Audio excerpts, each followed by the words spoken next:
Molt bé, Marcel, doncs encantat que estiguis aquí per poder parlar d'aquest tema.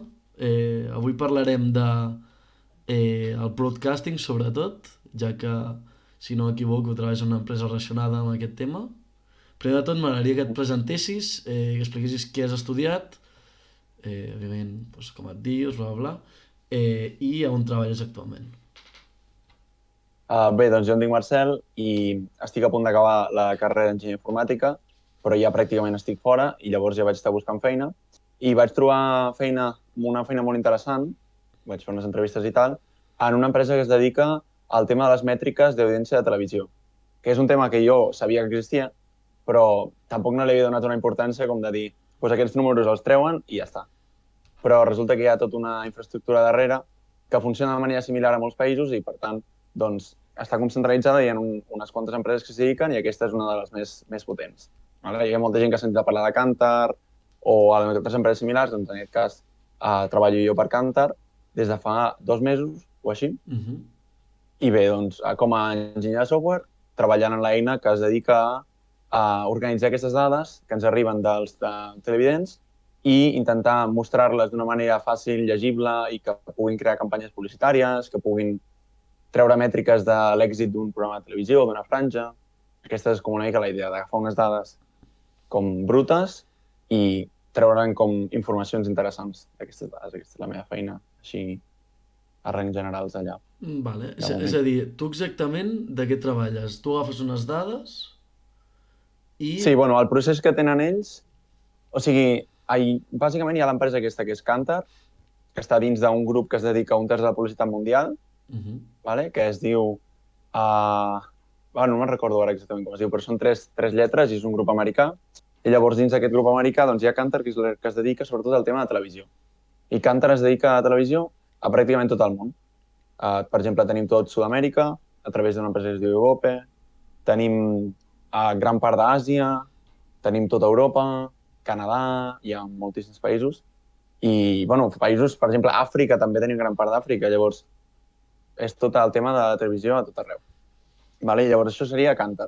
I llavors dins de Kantar hi ha diferents departaments i hi ha departament que es dedica a recollir aquestes dades, no? De dir, anar darrere la gent, que després si vols també podem parlar de com funciona l'audiometria, de com es treuen aquestes dades, que potser és la part que més li interessa a la gent. Exacte.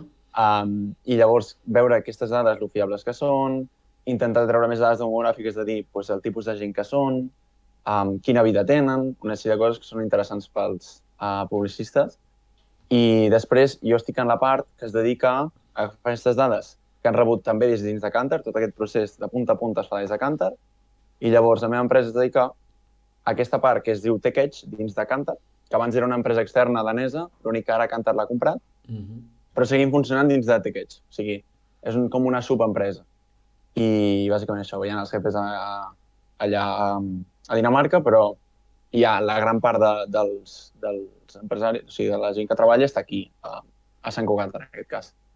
I llavors nosaltres ens dediquem a rebre aquestes dades i tenim un programa molt gran que es diu Insta Analytics, que el poden fer servir les empreses, normalment són empreses publicitàries o empreses, bueno, governs o institucions que es dediquen amb el tema de comunicació o fins i tot empreses privades de televisió, com poden ser Mediaset o coses així. Vale? Per exemple, a Espanya també ho portem nosaltres Mhm.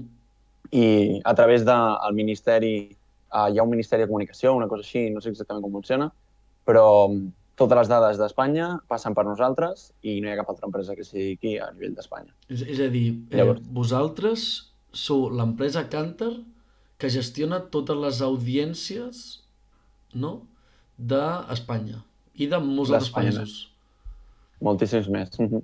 Sí, per exemple, ara estàvem treballant, jo estava fent un desenvolupament per Azerbaijan i un desenvolupament per Romania. Per tant, llocs super diferents que funcionen de maneres políticament molt diferents. Xina, per exemple, té els seus sistemes completament diferents, però també treballa amb nosaltres, llavors, com aquesta varietat. I és això, que sembla una cosa que ha de ser molt senzilla, de dir, rebem unes dades i l'únic que hem de fer és ordenar-les, visualitzar-les, una sèrie de coses, però hi ha 1.000 paràmetres, hi ha 1.000 opcions, cada país té les seves normatives, de dir, vale, doncs nosaltres decidirem aquestes normes de com recollim les dades i com les classifiquem. Mhm. No, per exemple, un espectador, a partir de quanta estona mirant aquell programa, quin percentatge del temps es compta com un espectador d'aquell programa. Perquè si he fet zapping i he passat un segon per un programa, això no s'hauria de comptar. Doncs cada país té les seves normes i la idea és que, clar, totes les televisions dins d'un sol país obeeixin les mateixes normes perquè les dades Clar. siguin comparables entre elles. D'acord, i això anem. Com es mesuren a Espanya, que és el que ens interessa en aquest cas, aquestes audiències i també, no, tal com has dit, què es compta com a un espectador? Bueno, en aquest cas, a Espanya tenim un sistema que és el sistema de panels en anglès, que això se servia en molts països i bàsicament el que es fa és que s'agafa un set de la població, un sample de la població, que en aquest cas tenim 10.000 persones a Espanya que es dediquen a això, vale? No és una feina professional de tipus seria... O sigui, és una cosa que tu fas voluntàriament, que t'agafen entre un conjunt de gent perquè compleixi una sèrie de característiques. No? La idea és que aquest sample contingui gent de diferents edats, amb diferents estructures familiars, que intenti representar al màxim el que seria el conjunt d'Espanya, d'habitants. No? Aquest conjunt d'habitants se'n diu a l'univers. No? I l'univers pot ser a nivell de país, a nivell de mundial, a nivell de regió. Vale? Llavors, la idea és que intentem representar al màxim de bé aquell univers. No? Per exemple, podríem dir, doncs, no és diferent, vull dir, és molt diferent els hàbits de visualització d'una família catalana que d'un estudiant de Granada que de, jo que sé, una parella gallega. Llavors, tenen uns hàbits diferents, també depenent dels diners que tingui aquesta família, depèn també d'això de la ciutat, si està en un poble, una sèrie de coses. Llavors, tot això s'intenta representar al màxim de bé a l'univers. Vale? Llavors tenim aquestes 10.000 persones que representen els 40 milions d'habitants d'Espanya i la idea és que també se li assigna un pes a cada un d'aquests 10.000. Vale? Perquè és possible que, per exemple, tenim un problema real, que és que la gent que té molts diners, que té un alt nivell de vida, no acostumen a fer aquest tipus de feina voluntària de fer aquests panells, perquè sí que és veritat que et donem uns petits beneficis, no cobren res per això, però tenim un sistema de punts en els quals et donen punts, acumules punts al llarg del temps que participes en aquest panel, que ja explicaré en què consisteix, però bàsicament aquests punts els pots canviar per coses. Tampoc és una cosa que et forris, per tant, no crec que hi hagi ningú que estigui com flipant, en plan, ara m'apuntaré al panel aquest, perquè en primer lloc t'han de seleccionar i en segon lloc no és una cosa que et beneficis de gran mesura. Llavors, i aquesta... Segurament sigui ja ni beneficiós, sinó que sigui bastant neutral, no? És la gràcia, entenc. Sí. Perquè si realment beneficiés, la gent potser miraria de més la tele de lo que l'hauria de mirar, no? Tu creus que influeix el fet de tenir un panel a mirar la televisió? És a dir, que la gent mira més la televisió pel fet de tenir aquest aparell? Hi ha casos... O sigui, jo penso que actualment no passa. Llavors, s'intenta que sigui això el màxim neutre i que ens representi el màxim de bé el que veurien ells sense formar part d'aquest panel. I la idea és que hi ha una sèrie de recursos, per exemple, dins de Cantar hi ha un departament que es dedica a comprovar com de fiables són aquestes dades. Llavors, veure si ha canviat molt respecte a la mitjana d'aquell tipus de persona que mira la tele d'aquell mateix demogràfic, si se'n va molt ara que estan mirant la tele a través d'aquest panel, no? Per exemple, si jo ara em poso a mirar molt TV3 punta pala perquè pugin els índexs de TV3, llavors aquest departament tindrà l'ull posat en mi i és possible que em facin més preguntes, tinc més en compte, i si veuen que me'n vaig molt d'una mica el que s'espera, em poden treure del panel i agafar una altra persona. Perquè la idea és que siguin dades fiables. I això ho fan un equip d'experts que es dediquen a això i ho fan força bé. Llavors, aquesta és la feina d'això, un petit departament que es dedica bàsicament a trucar gent i fer-los preguntes en base a el que han vist. No? Llavors, és per una mica tenir clar si s'han modificat aquestes dades o no i si són fiables. Llavors, això que deia abans, que les famílies que tenen un nivell dispositiu costa bastant que participin al panel i llavors, les poques que hi ha tenen un pes més alt respecte a altres oients, respecte a altres televidents, perquè és això, en realitat representen un percentatge més gran del que són realment. Llavors, i és això, i tenim un pes associat a cada un d'aquests 10.000. Vale, d'acord. Llavors, per exemple, a Catalunya, si No sé si saps exactament quina xifra deu tenir a Catalunya. No ho Uns... sé, i no sé si es fa aquesta... Bueno, suposo que algú tindrà aquestes dades, però normalment no es fa aquesta distinció a nivell de regions. O sigui, sí que s'intenta que hi hagi un bon repartiment, però, per exemple, si hi haguessin molts més, molt més persones que formessin part d'aquest panel aquí a Catalunya que respecte a la resta de llocs, tindries un pes inferior. Clar, és Per el que, tant, és el que volia dir. a l'hora de fer el càlcul, si jo vull calcular els espectadors d'un programa de Telecinco al vespre, el que faré serà agafar tots els que ho estaven veient i multiplicar-ho pel pes. D'acord. Llavors tindré com una mitjana com ponderada. I després això també, el que l'altre que m'has preguntat, que és com se sap si és en plan, si el televident ha estat veient, com compta com a espectador i una sèrie de coses, doncs treballem amb moltes unitats. Diria que ara estem en, no sé si són 300 unitats diferents, que són una borrada. No? Per exemple, podríem pensar doncs, en el número d'espectadors únics. No? Si jo miro un programa, compto com a un, però encara que el posi diverses vegades, encara que estigui molt de rato mirant-lo, compto com a un. Això se'n diu el reach, que és l'alcance. Però també tu pots mirar el reach en números, normalment es fan milers, es pot mirar el reach en percentatge. Tots els percentatges van respecte a la gent que pot mirar la tele. No té sentit que estiguem fent un percentatge sobre gent que no pot mirar la tele perquè no té tele, perquè, etc. Vale? Llavors hi ha alguns percentatges que van respecte a tot l'univers, no? Aquests 40 milions d'habitants, i hi ha percentatges que van respecte als que l'estan mirant en aquell moment. No? Si jo vull veure quin percentatge de la gent que està mirant en aquell moment està mirant aquell canal o aquest programa, això és el típic que n'hem parlat 1000 vegades, que és el share. No? El share és quin percentatge, això de vegades el share no ens acaba de quedar clar el que és. El share és simplement quin percentatge de la gent que està mirant la tele en aquell moment està mirant aquell programa. D'acord. Però si et quedes només amb el share, tens una imatge equivocada perquè igual tens un share molt alt a les 3 del matí. Clar. Però, clar, a les 3 del matí, quanta gent hi ha mirant la tele? Que és el que s'acostuma a dir, no? El xiringuito de Jugones s'acostuma a tenir un share molt alt, però és perquè emeten a la 1 de la matinada, clar. Clar, s'ha de tenir en compte, jo crec que això, sobretot, els típics que es miren són el share, i llavors hi ha el número d'audiència, no? Que és el número d'espectadors que ha tingut, que normalment es diu directament número d'espectadors, i això també. Juntant aquestes dues coses tenim més o menys la idea de quin és el valor absolut, no? De quanta gent ho està mirant, i el valor relatiu respecte a la resta de programes, no? De si tenim un lideratge o no. Llavors aquests serien els dos. Clar, si diem, hem sigut líders d'aquesta franja, líders en què? En quina unitat? En quin aspecte? Vale? És possible que siguem líders en diverses coses, però és difícil que siguem líders en tot. Perquè també es distingeix, entenc, en tipus de programes, no? Si és un programa d'esport, si és un programa amb telenotícies, no? O si és de comèdia, etc. no? Totalment. O sigui, nosaltres, les dades sempre estan emmarcades en quin context estem veient allò, no? Per exemple, fem només la distinció entre franges, no? Que serien tal dia, de tal hora a tal hora, o en vehicles, no? Que vehicles seria qualsevol cosa que està conformat per una franja i un canal. Vale? Una franja i un canal podria ser un programa, no? Podríem dir que aquest programa té aquesta franja, no? D'aquesta hora a aquesta hora, i està en aquest canal. I jo podria mirar, vale, doncs quin és el valor d'aquesta franja en aquest canal, que és l'equivalent de mirar quin és el valor d'aquest programa. O jo podria dir, vale, i què tal si fem aquesta franja temporal, no? De 9 a 10 del vespre a tots els programes. Vale? Llavors tenim aquestes dues idees. Si pensem en quant a vehicles, bueno, suports, de vegades també se'ls diu suports, vehicles o suports. També podem pensar en spots, no? Spots publicitaris. És l'altra cosa. Normalment ens fixem molt en programes i en spots. Els spots és el mateix.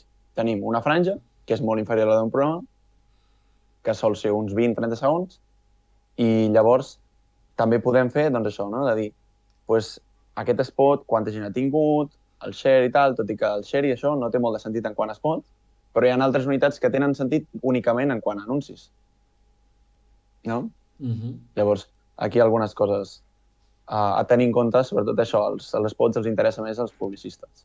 D'acord, perquè al final Kantar entenc que es guanya la vida a través de la publicitat, entenc, i dels diners que donen les empreses que volen saber aquestes dades, no? És a dir, com a tal, l'empresa intermèdia és així, no?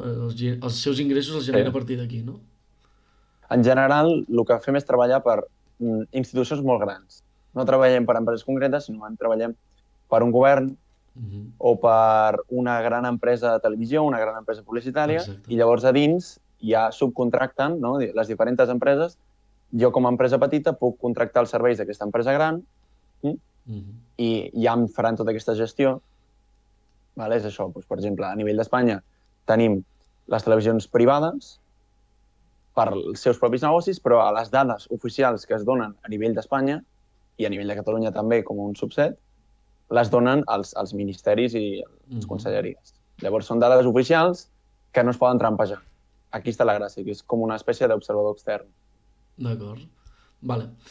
Tornem a la xifra que m'has donat abans, de 10.000 persones. Estadísticament, per a algú que no sàpiga de matemàtiques, són suficients per representar el que és tot un país o faria falta una població més elevada de gent, diguéssim, que tingués aquest dispositiu a casa seva?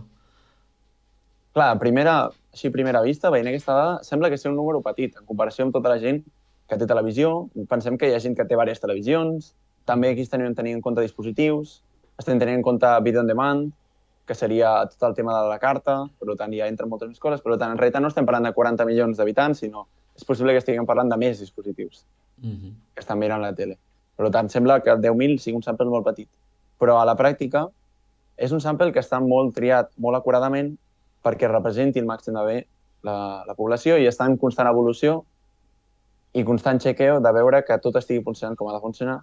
Per tant, la idea és que no hi hagi anomalies, i fins i tot si hi ha anomalies, una anomalia entre 10.000 és una cosa que no afecta realment gaire al total dels valors. I és una que es va comprovant constantment, no? De vegades fan enquestes a gran escala amb números més grans del sample, no? Mhm. Per exemple, 100.000, 1 milió de persones, i els resultats acostumen a coincidir molt amb els resultats que s'han simulat en aquest sample. Per tant, es considera que és molt fiable i al final crear un sample més gran porta molta feina perquè, bueno, si vols entrar en què és el que fa una persona que està dins d'aquest panell, Mhm. en plan, què és el que li estan recollint a aquesta persona. Però Exacte. el tema és que és una mica de feina, és una feina extra i a part són molts diners i recursos destinats no només a distribuir doncs, els aparells que es fan servir i a fer un chequeo, sinó també en selecció de personal i en aquesta comprovació de fidelitat de les dades, perquè clar, si tens més de 10.000 persones necessitaràs comprovar moltíssima més cosa. D'acord. Hem parlat, és el que t'anava a dir ara, hem parlat molt de les dades, de com s'arriba a aquesta xifra d'audiències, però anem a la base, no? A la persona que té aquest aparell a casa seva. Què és exactament aquest aparell? Perquè hi ha molta gent, no, que diuen, ostres, i d'on surt? Exactament com es seleccionen, si ho saps, les persones... És a dir, jo, per exemple, m'haig d'apuntar a un càsting per poder-ho tenir, o simplement em truquen aleatòriament i em diuen, ei, ens interesses per alguna raó? Com funciona això? I, òbviament, com funciona aquest dispositiu del que hem estat parlant. Sí, bueno, en quant a com es selecciona la gent, jo la veritat és que no en tinc gaire idea. Hi va un dia que m'ho van explicar, però ara mateix no ho sé. Però suposo que sí, que al ser algú voluntari, suposo que hi haurà algun lloc on et podràs apuntar, on et podràs proposar, Mhm. però jo imagino també que fan una recerca ells també de buscar gent de perfils concrets, perquè al final és poc probable, o fins i tot si la gent que es presentaria voluntària és possible que entrin dins una demografia concreta i tu vols agafar tothom, no només la gent que es presentaria. Mhm. Llavors, suposo que deu ser una mica una barreja de les dues. Vale? Llavors, en quant a el que fa una persona que està en el panel, no? Que la gent de vegades pensa, ui, quina por, que en realitat estan veient el que estic mirant jo, tal, no sé què, només estan veient, només tenen les dades reals de la gent que està apuntada al panel. Per tant, la gent que està mirant la tele, si tu la pagues, si tu intentes canviar de canal perquè pugin les... No, això no afectarà en res. D'acord. Vale? I la gent que sí que està en el panel, el que tenen és un petit receptor en l'aparell de televisió, que bàsicament també tenen un mando especialitzat, vale? I la idea és que el que està emetent és, en cada moment, si la televisió està oberta o no, si en plan quin canal estan veient i qui està mirant la tele en aquell moment. Mm? Si l'està mirant els pares, si l'està mirant la iaia, si l'està mirant el nen petit, això és algú que és important perquè quan tu t'apuntes al panel, no? T'apuntes a nivell de casa.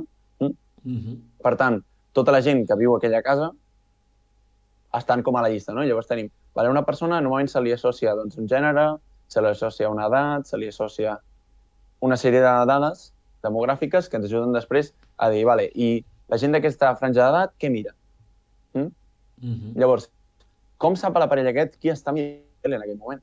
Si l'estic mirant jo, si l'està mirant el meu germà, etc. Doncs tenen aquest mando especial en el que tenen uns botonets que diuen qui està mirant la tele. Llavors, que l'estic mirant jo i el meu germà, doncs apretem els botons. Hi ha un botó per cada un de la família, apretem el meu i el del meu germà. Vale? I llavors, si es desconnecta, el torno a apretar, conforme ja no està mirant.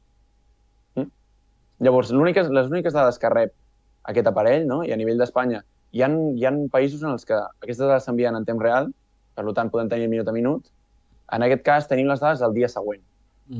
Sí, diria que és a les 2 del matí, és quan es considera el final del dia, no?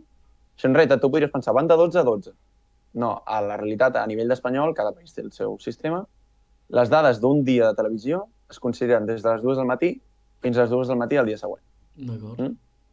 Llavors, aquí a les 2 del matí, quan s'han recollit les dades de tot el dia, t'envien i les rebem. I llavors rebem aquest paquet de 10.000 dades de 10.000 clients diferents. Llavors, clar, nosaltres només tenim les dades de l'hora i el canal i la gent. Llavors, això és una mica complex de treballar i és part de la feina que fa el nostre programa, que és una part del programa és aquesta càrrega, no? Rebem aquestes dades així com brutes i hem de poder dir quins programes estàvem mirant i totes aquestes coses. És un càlcul bastant complex. Com capta la màquina en si quin programa estic veient? No? A través d'imatge, a través del so, com ho fa?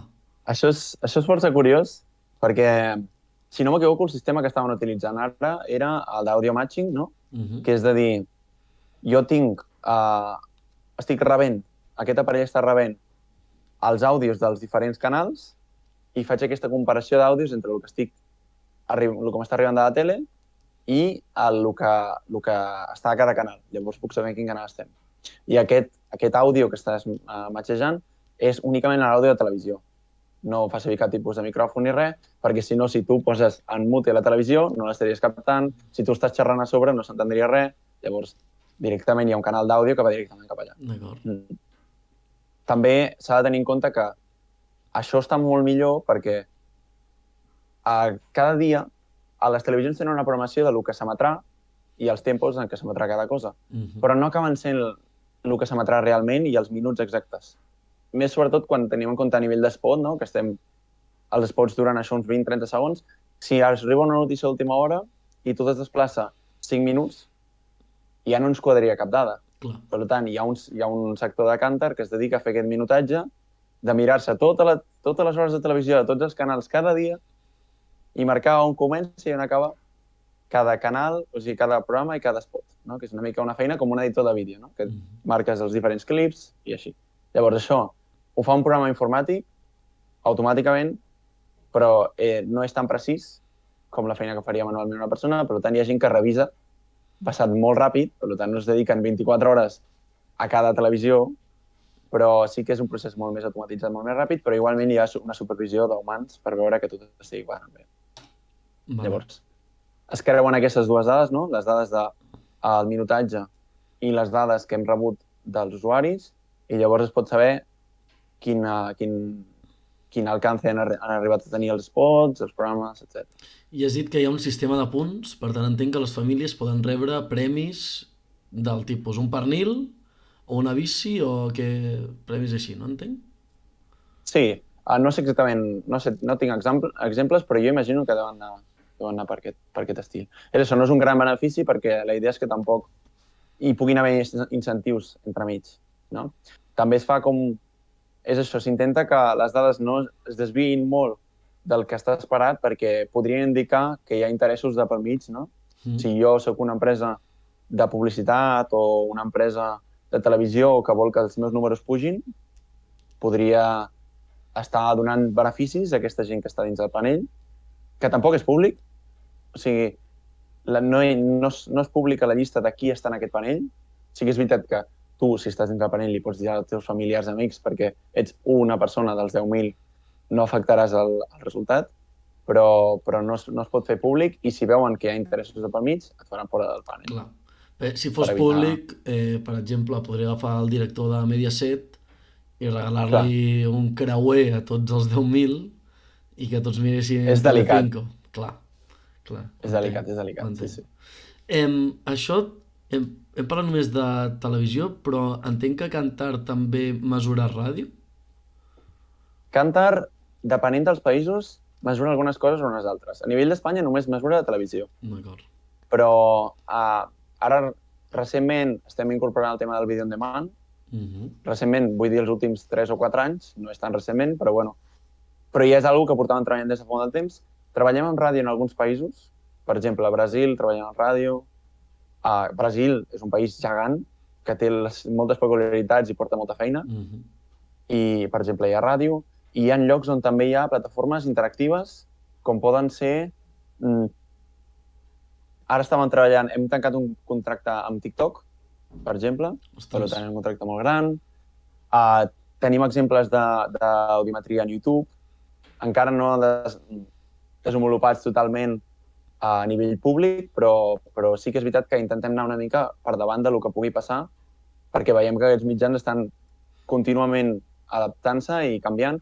I sí que és veritat que la majoria de plataformes d'aquestes digitals tenen els seus propis sectors d'audiometria, perquè és molt més fàcil recopilar dades, per exemple, a Twitch, en el qual Twitch ja pot saber en tot moment quanta gent està mirant en temps real, que a mi en televisió és més feina i per això hi ha una empresa dedicada a això. Però sí que és veritat que també estem treballant en aquests fronts.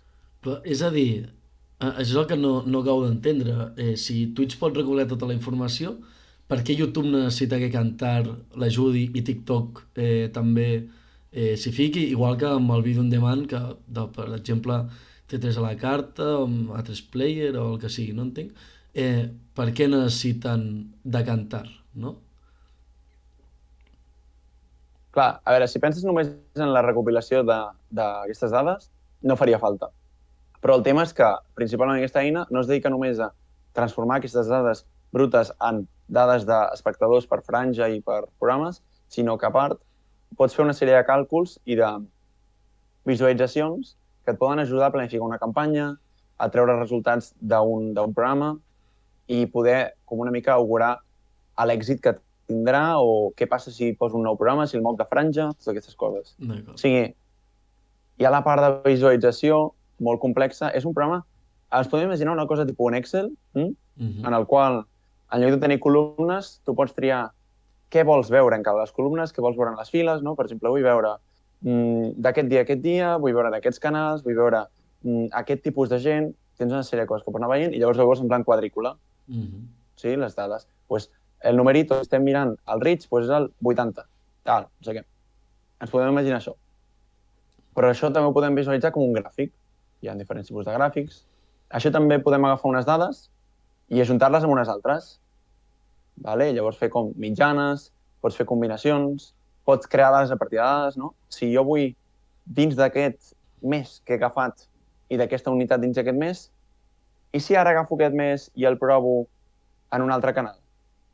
O el típic que és molt típic és el grid, no? Que és, en aquest cas veiem, tenim un grid d'audiència que és bàsicament, bueno, un grid no seria ben bé, més aviat és com una curva i veiem com una espècie de muntanya, no? Que va mostrant en tot moment els espectadors. I podem posar aquestes muntanyes en vertical, vale? Que seria com una cosa que va fent així, com unes punxetes, i llavors si posem una costat de l'altra diferents canals, podem veure si, per exemple, un espectador ha saltat o en massa, els espectadors han saltat d'un programa a un altre. Llavors, aquesta és una visualització que és molt útil i que això ajudaria molt a les plataformes que ja tenen recopilació de dades, però potser no tenen aquest com treballar-ho. Fins i tot hi ha eines, hi ha una eina molt avançada que ara estem treballant, sobretot en Brasil i alguns d'aquests països, que és de planning, que és que tu t'ofereix que ha donat unes característiques d'una campanya publicitària, tu li pots dir, vale, vull agafar les dades de l'últim mes i en base a... Imaginem-nos que el següent mes serà similar a l'anterior. Jo vull que agafis de dades de referència aquest últim mes. I llavors, Vale, ara imagina't que jo poso 100, no, anem a posar 1.000 anuncis. Vale? Si jo fa un mes hagués posat 1.000 anuncis en aquest mes, i llavors el que fa és mirar quanta gent els hagués vist. Doncs D'acord. depèn. A quina hora els poso? A quin canal? Els poso més junts, els poso més separats, etc. Això és algo molt complex per una campanya publicitària. Clar. Pues el que es fa és fer com una espècie d'estimació pel següent mes, i llavors hi ha alguns programes, hi ha un algoritme genètic, hi ha uns programes que són més estadístics i que intenten optimitzar i aconseguir el màxim de visites gastant els mínims diners. No? Perquè tu, com a companyia, normalment a nivell de govern o a nivell de companyia, poses un preu a cada franja horària. No val el mateix un programa a les 3 del matí que un programa a les 9 del vespre. Bueno, un spot més aviat. Però també depèn del dia, perquè igual un spot just abans que comenci la Champions val molts diners. Clar. No? O la nit de cap d'any. És a dir, el propi Llavors, programa ja té també s'ha de moltes tenir en compte. variables que ja té en compte, Clar. però té...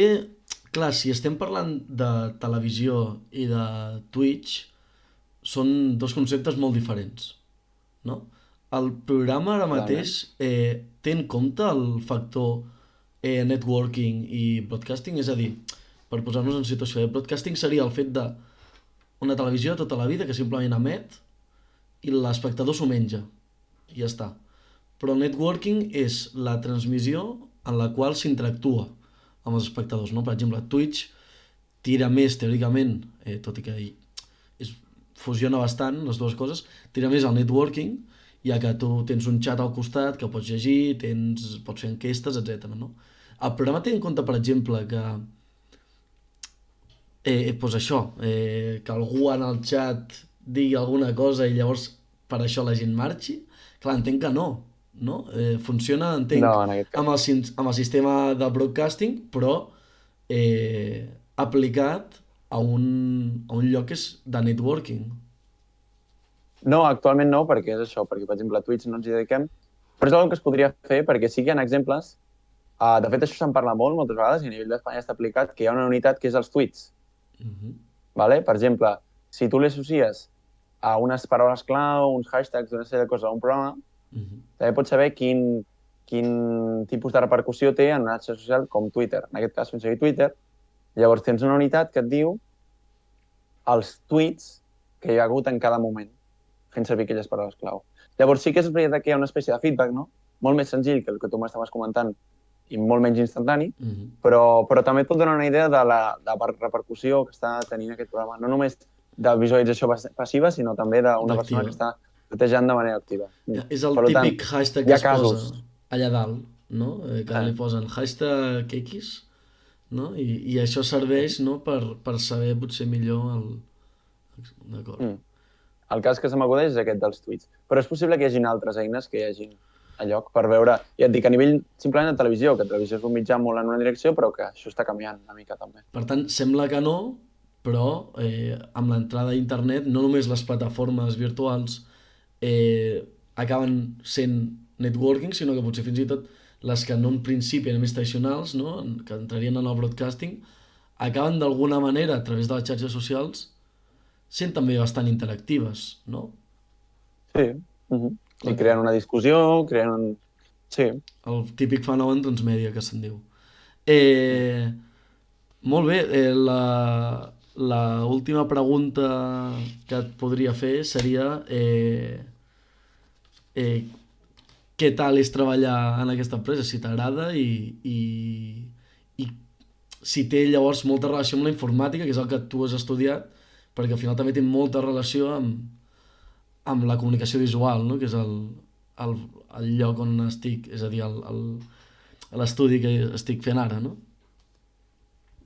Clar, nosaltres, a nivell de tema que tractem, sí que és el tema aquesta de comunicació visual, però nosaltres no tenim un gran contacte a la comunicació visual.